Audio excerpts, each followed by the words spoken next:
வேல்ராம்பட்டு பகுதி குடியிருப்பு வாசிகளுக்கு மாற்று இடம் வழங்கக் கோரி திமுக உண்ணாவிரதம். புதுச்சேரி வேல்ராம்பட்டு பகுதியில் சாலை விரிவாக்கத்திற்கு நிலம் ஆர்ஜிதம் செய்த நிலையில் அங்கு வசித்த குடியிருப்பு வாசிகளுக்கு மாற்று இடம் வழங்கக் கோரி திமுக சார்பில் நடைபெற்று வரும் உண்ணாவிரத போராட்டத்தில் சட்டமன்ற எதிர்க்கட்சித் தலைவர் சிவா உள்ளிட்ட 300க்கும் மேற்பட்ட பொதுமக்கள் மற்றும் திமுகவினர் பங்கேற்றனர்.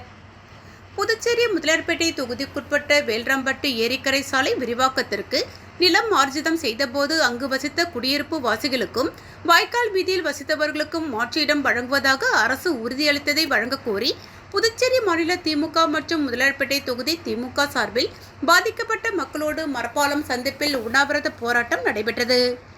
சட்டமன்ற எதிர்க்கட்சித் தலைவர் சிவா முன்னிலையிலும் தொகுதி சட்டமன்ற உறுப்பினர் சம்பத் தலைமையிலும் நடைபெற்ற உண்ணாவிரத போராட்டத்தில் சட்டமன்ற உறுப்பினர்கள் அனிபால் கென்னடி, செந்தில்குமார் உள்ளிட்ட 300க்கும் மேற்பட்ட பொதுமக்கள் மற்றும் திமுகவினர் கலந்து கொண்டுள்ளனர்.